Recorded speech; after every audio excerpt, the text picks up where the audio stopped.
Glória a Deus, glória a Deus. Que dia agradável eu tive, irmãos. Estar em família, estar com meus filhos. Foi um dia muito bom. Espero que o seu tenha sido bom assim também. Antes de começar a ministrar nessa noite, eu quero conhecer algum visitante. Se você está nos visitando, talvez pela primeira vez nessa noite, eu queria conhecer você. Tem alguém aqui que visita a gente?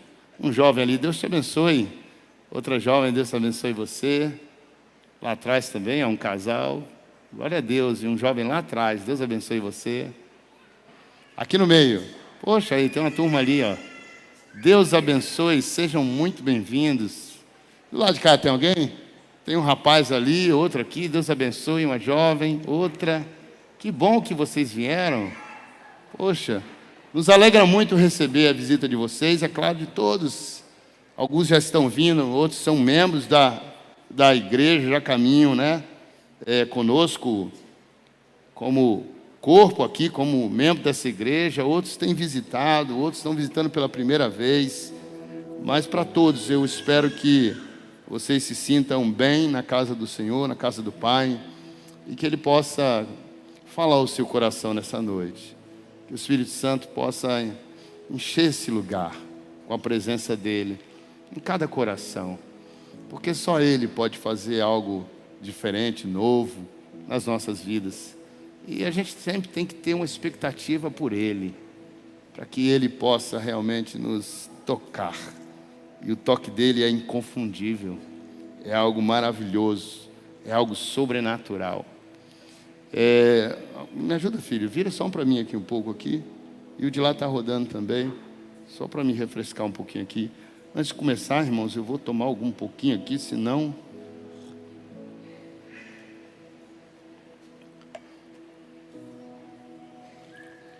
Bom, agora tá bom, hein? Com aguinha de coco e ventinho, só faltava uma rede agora. Vamos lá, irmãos. Como eu falei a vocês, hoje o tema dessa mensagem é Deus Pai. Eu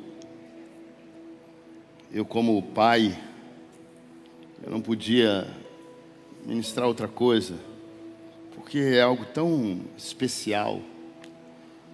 E é especial porque o nosso Deus, Ele se apresenta como Pai.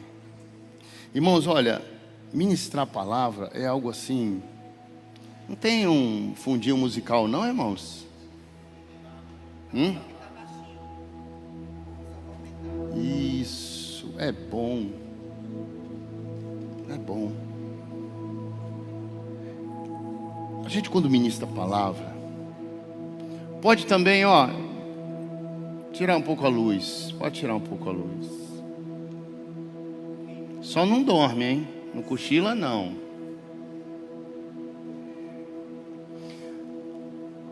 Quando a gente ministra a palavra, é algo tão poderoso.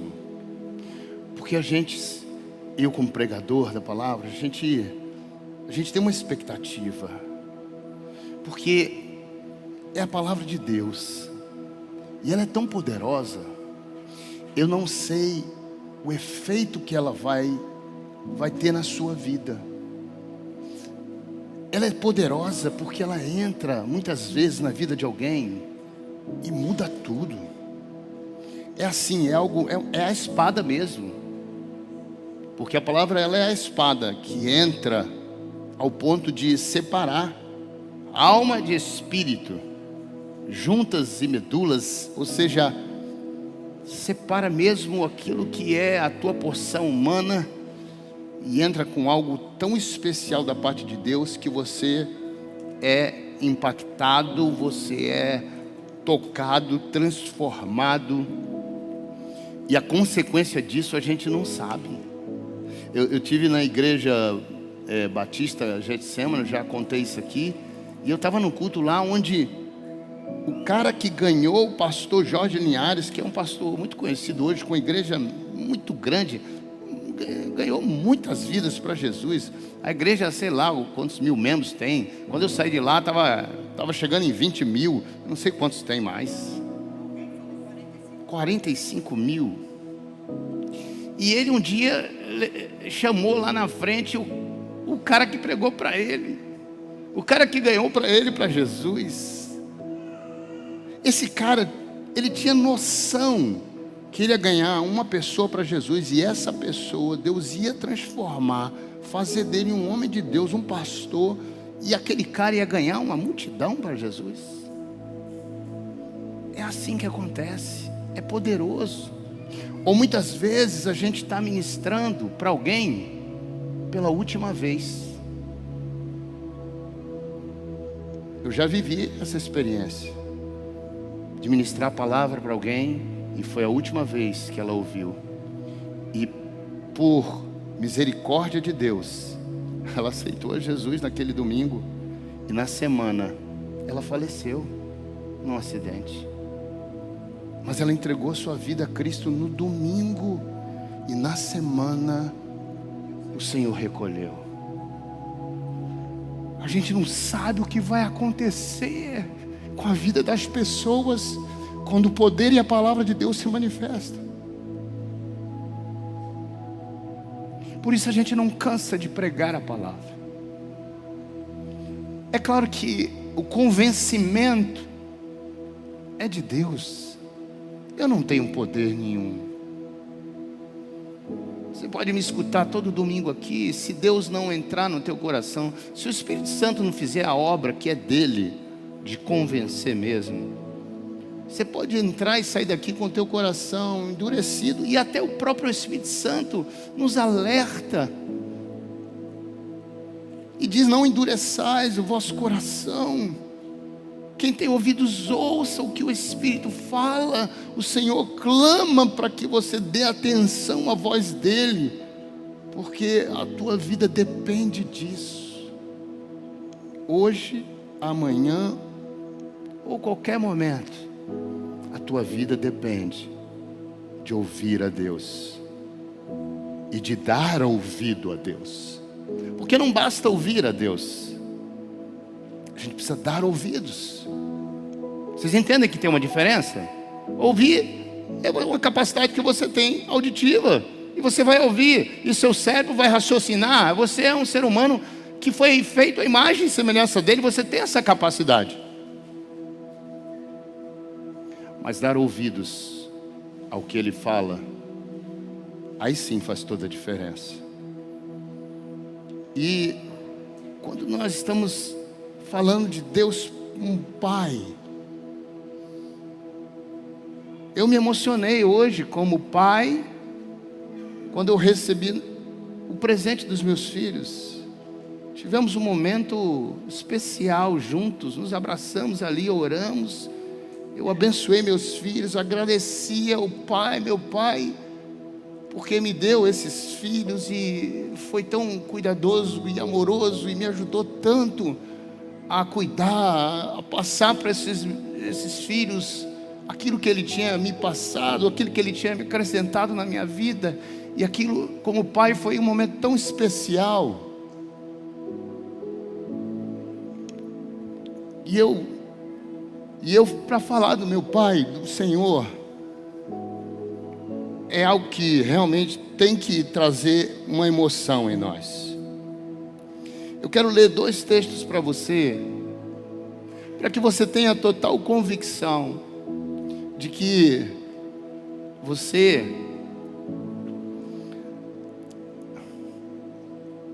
Deus é Pai. Deixa eu ler 1 João 3. 1 João 3, versículos 1 e 2 diz assim. A versão NVI é a que mais aproxima aqui, ou a NAA. Vejam que grande amor o Pai nos tem concedido. Ele já está sendo falado ou citado por João como Pai. Veja que grande amor o Pai nos tem concedido, a ponto de sermos chamados filhos de Deus. E de fato, ele diz, e de fato, não é uma expressão só, não é apenas uma expressão, que muitas vezes a gente, filho de Deus, mas ele diz que grande amor o Pai tem nos concedido a ponto de sermos chamados filhos de Deus, e de fato somos filhos de Deus. Por essa razão o mundo não nos conhece, porque não o conheceu.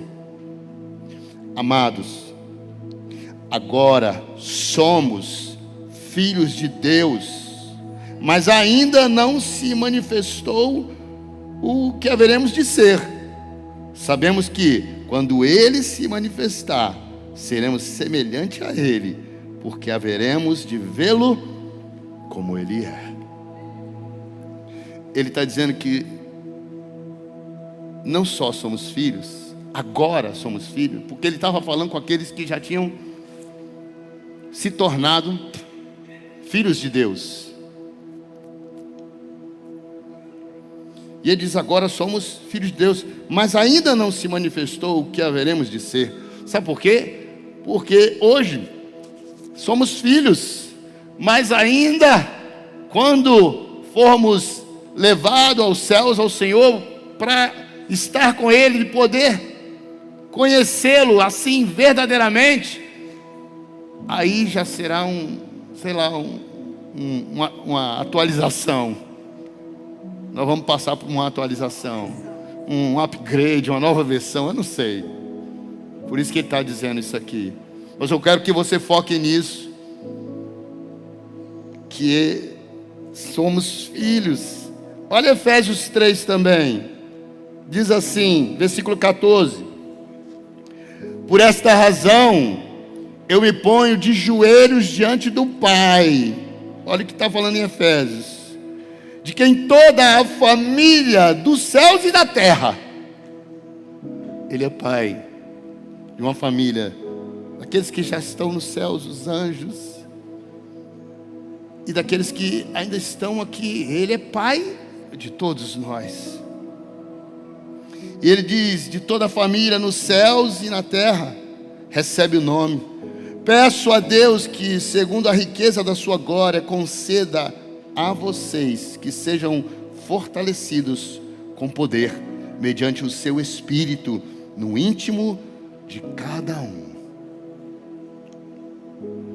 Eu quero usar esses dois textos do Novo Testamento, das cartas, onde ele já tinha uma revelação da filiação em Deus.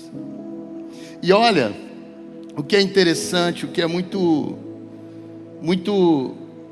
para mim, empolgante, não sei para você, mas você sabia que lá atrás, lá no Velho Testamento, Abraão, Isaac, Jacó, todos esses outros homens que, poxa, tiveram uma relevância lá na primeira aliança, não tiveram o privilégio meu e seu de chamar Deus de Pai. Ainda não tinham esse relacionamento que hoje Deus concedeu a nós.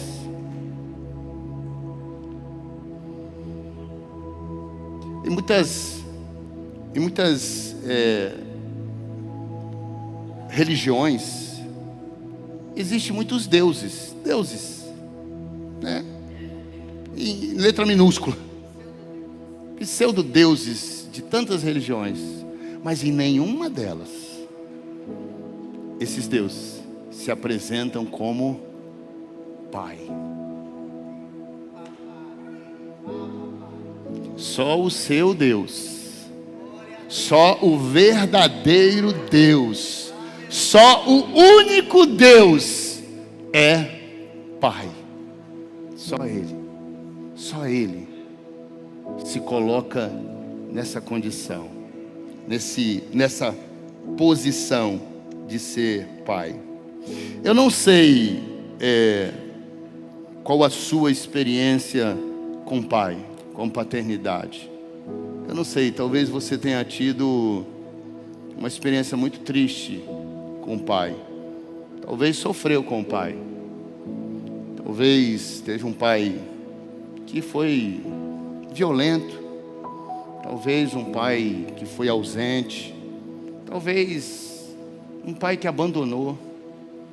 Eu não sei. Talvez a sua experiência com o pai não seja boa, feliz. Mas talvez você tenha tido uma experiência positiva com seu pai. Poxa, meu pai não foi o top das galáxias, mas, poxa, meu pai foi bom comigo. Meu pai me ajudou, eu tenho boas lembranças, ou eu ainda convivo com meu pai, e meu pai, poxa, é bom comigo. Por mais que esse pai seja bom, seja top, eu quero te dizer que ele não chega perto do paizão.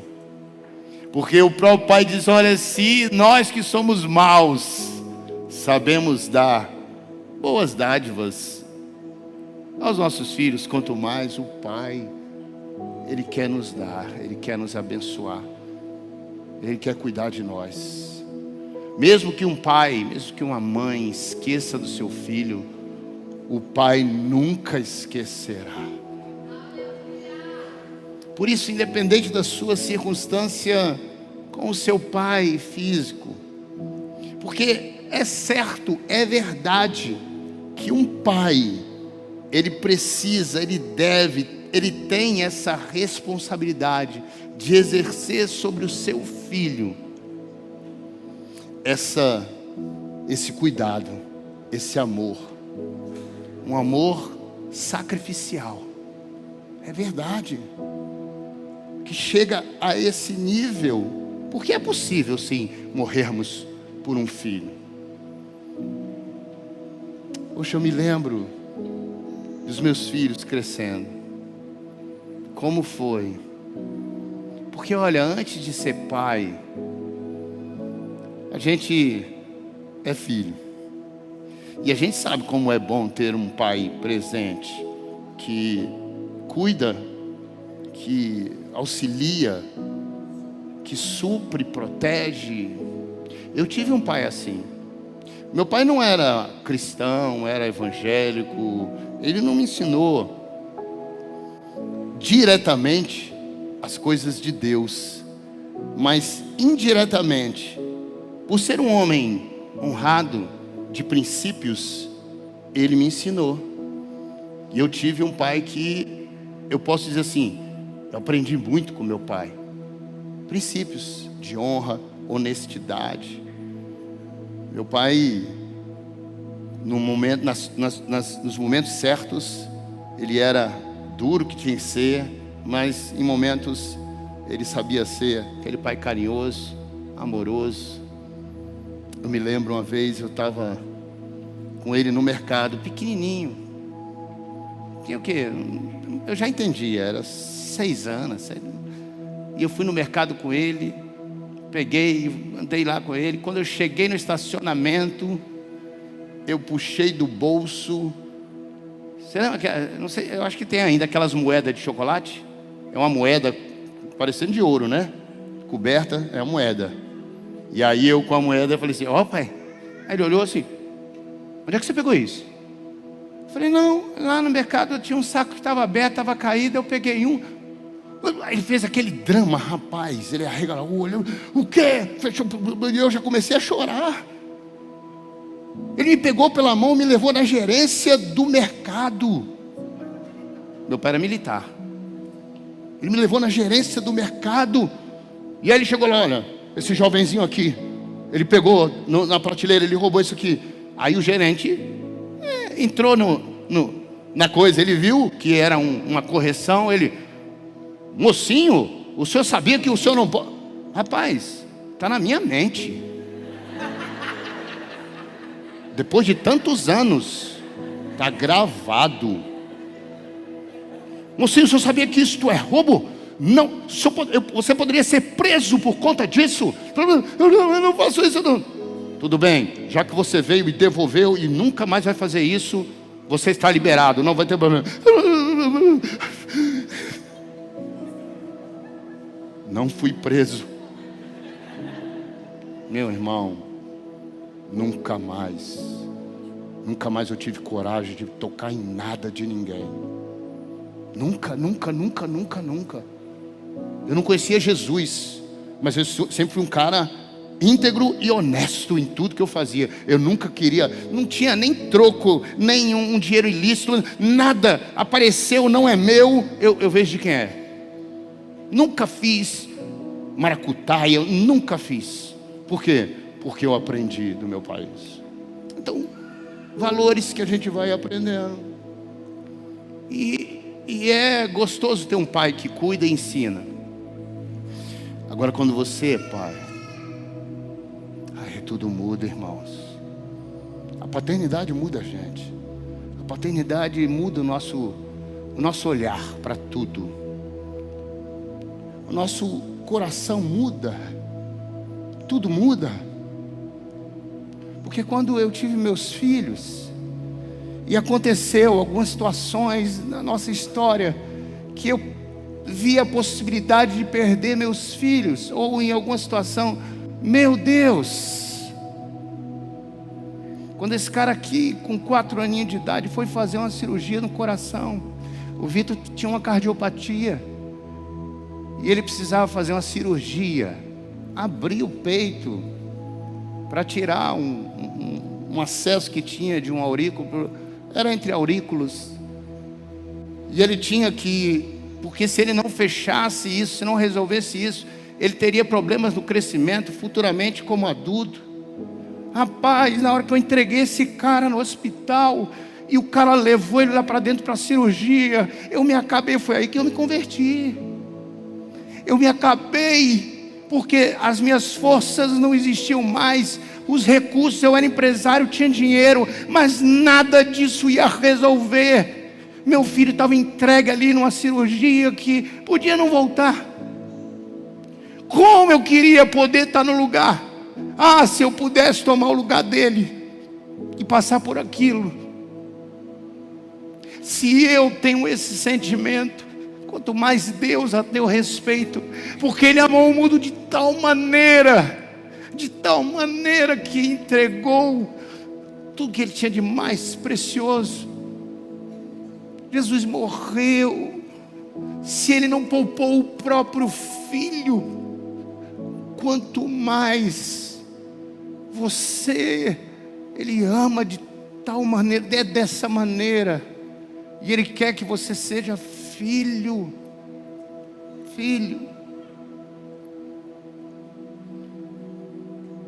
Aí veio Vitorinha, a menina, aí a gente derrete. Com a menina, cara, se você tem uma menininha, aí a gente fica bobo. Pegar essa menina, eu só gostava que ela cortava o cabelo Chanelzinho, porque eu gostava de ficar cheirando o cangote dela.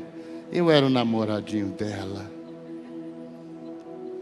E o pai, eles olham tudo que a gente faz. Nós somos exemplo, irmão, tudo que a gente faz. Você que é pai, ele está olhando para você, eles estão olhando para você. Eles estão aprendendo tudo. O jeito que você fala, como você trata, suas ações. E eles vão ficar parecidos com você. Eles vão ficar parecidos com você. Eu uma vez andando aqui na rua, com Vitorinha no meu colo, e aí ela sentadinha e eu dirigindo, e ela no meu colinho aqui, pequenininha. Eu estava meio gripado. Aí, irmão, olhei para um lado, olhei para o outro, não vinha ninguém. Eu acho que era um dia de sábado, domingo, meio deserto. Aí eu dei uma cuspida para fora do carro. Cuspi.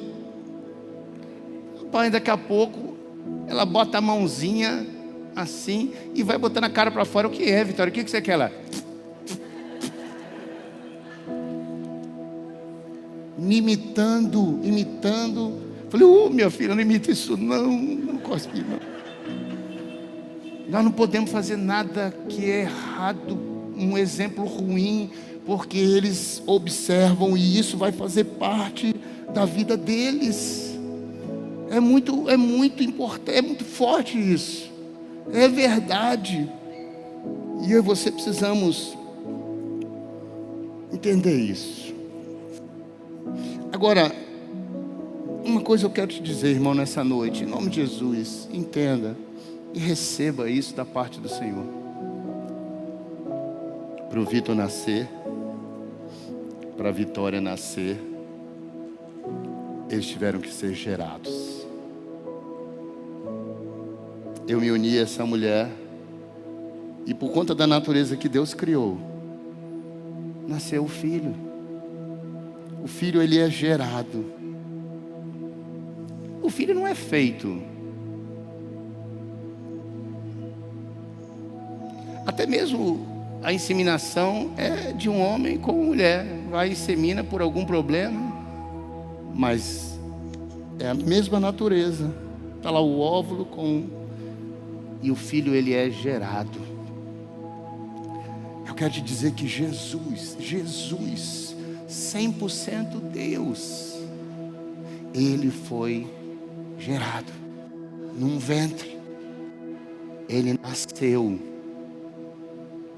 Vocês estão entendendo que ele nasceu? E ele foi feito filho, porque em tudo ele foi obedecendo e aprendendo com o Pai. Ao ponto dele dizer assim: quem me vê, vê o Pai.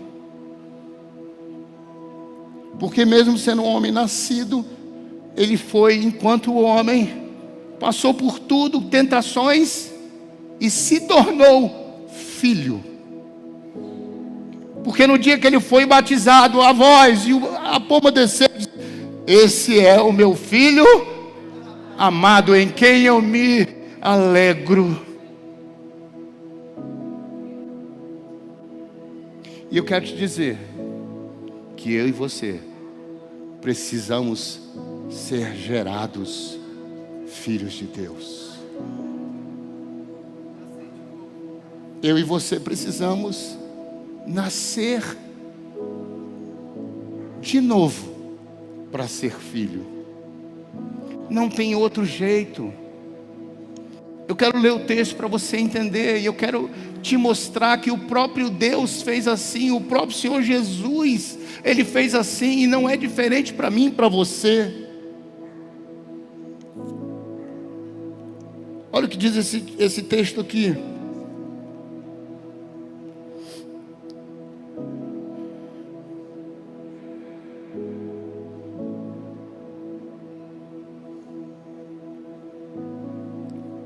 Eu acho que eu fui falando tanto que eu fui passando os textos.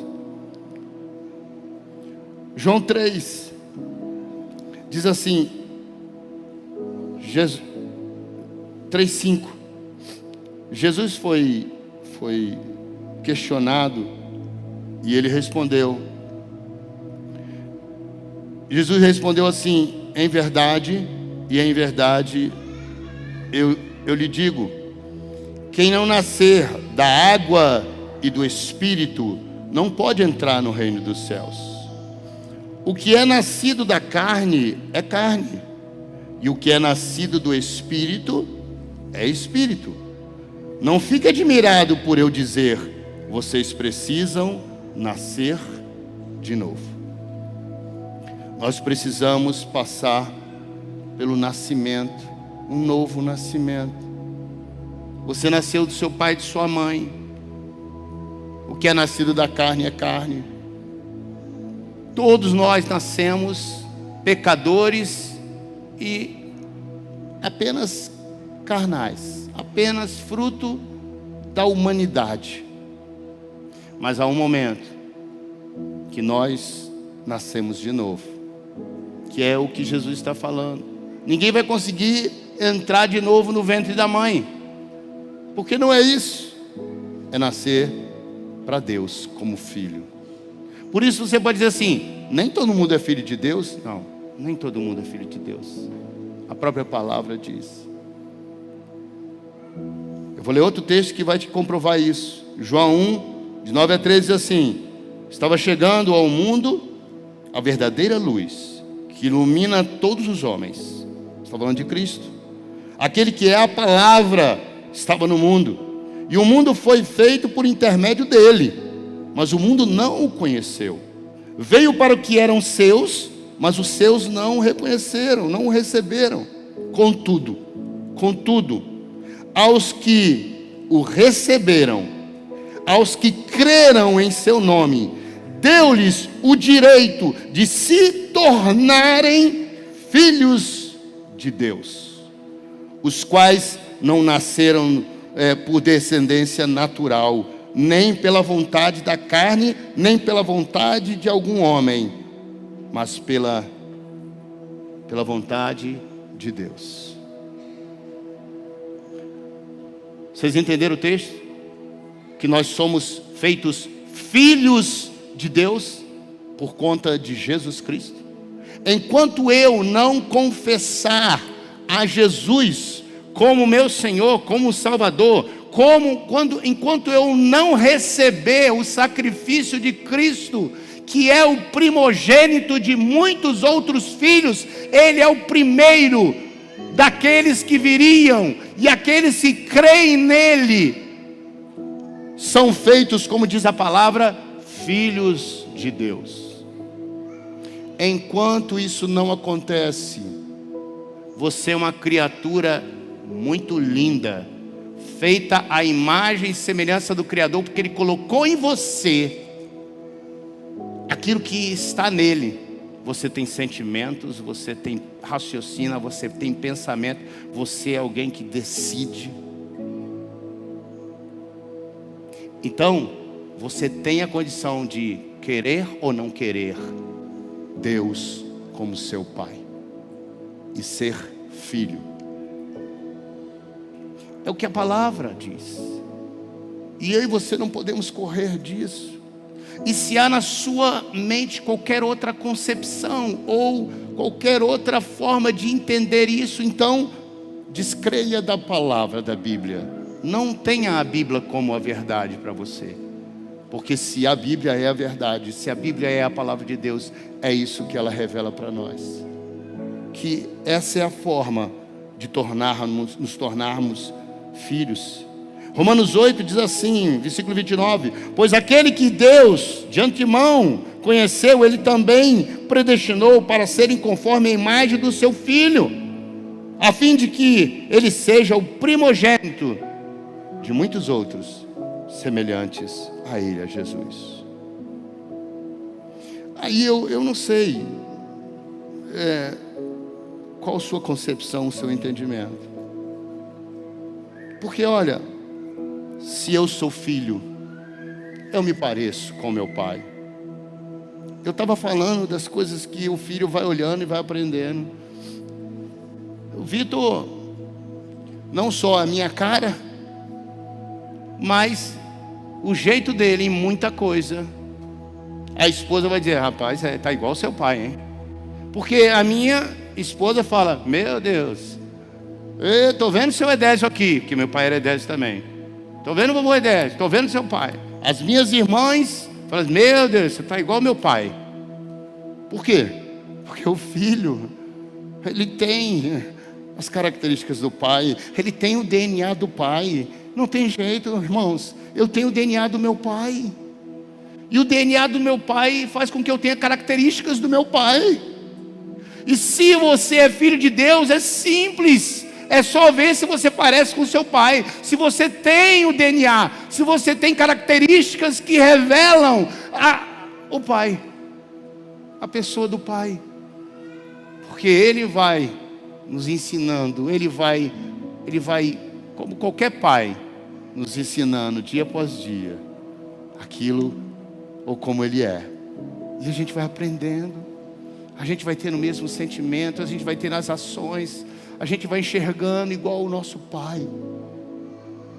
Então não é difícil a gente entender se verdadeiramente somos filhos. Eu vou ler 3 ou 4 textos rápidos só para você ver isso. Romanos 8 diz assim, 14, pois todos os que são guiados pelo Espírito de Deus são filhos de Deus. Filho de Deus é guiado pelo Espírito. Efésios 5 diz, portanto, sejam imitadores de Deus como filhos amados. Imitadores de Deus, imite o Pai, porque o filho imita o Pai. Eu não falei imita. 2 Pedro 1 diz assim, versículo 3: pelo poder de Deus, nos foram concedidos todas as coisas que conduzem à vida e à piedade, pelo pleno conhecimento daquele que nos chamou para a sua própria glória e virtude. A glória e a virtude dele.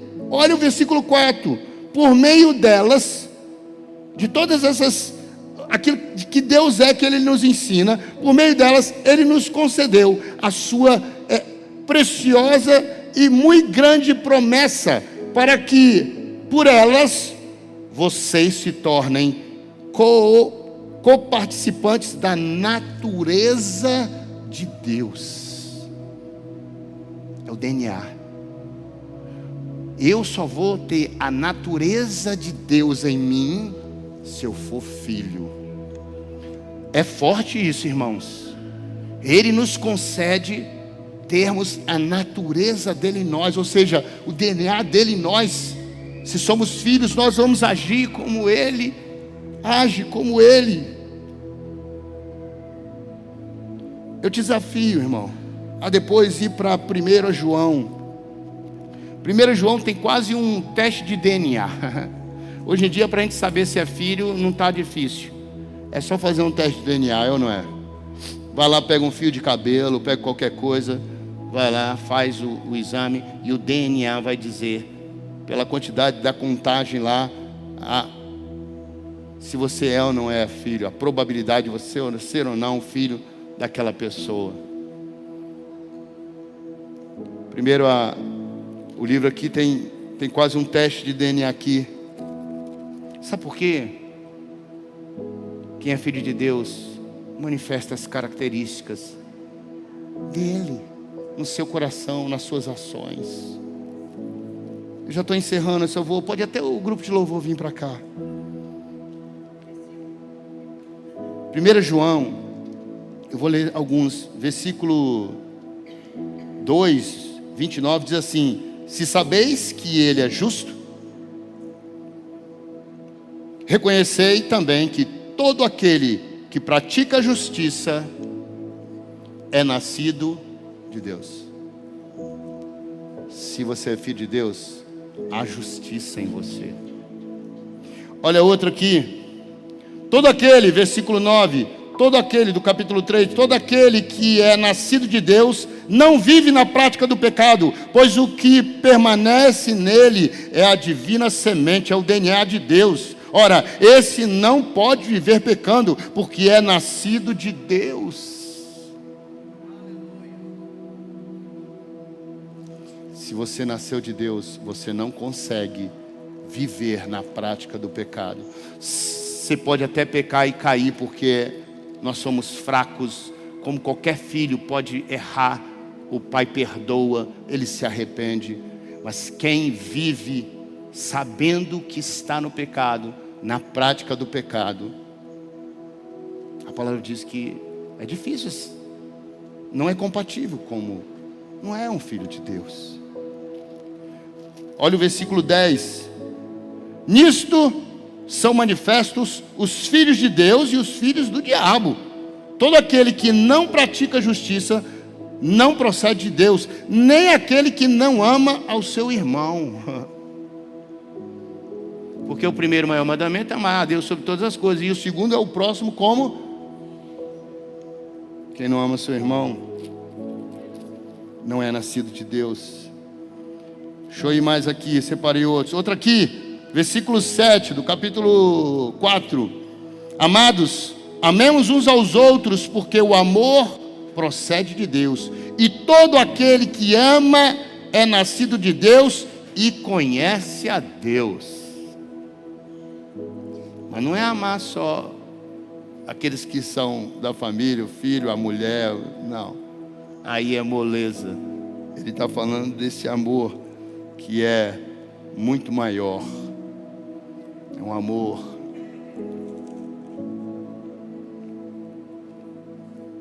Vou mandar outro aqui. Capítulo 5, 1 João. É um teste de DNA, pode ler ele todo. Diz assim, ó. Capítulo 5, versículo 2.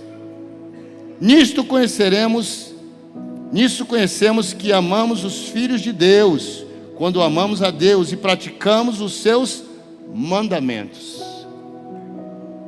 Os filhos de Deus praticam os seus mandamentos.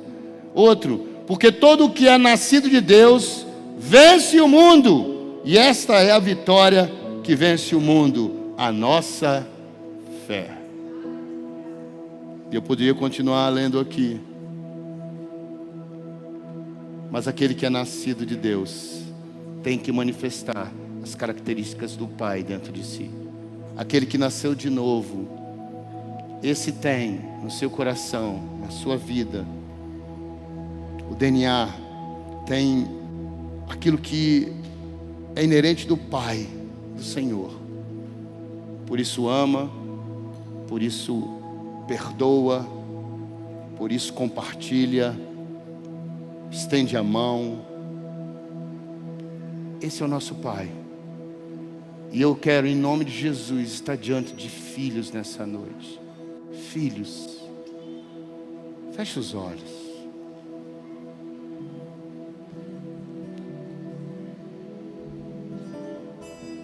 Eu tenho que ter total certeza que você compreendeu a palavra. E se você crê na palavra,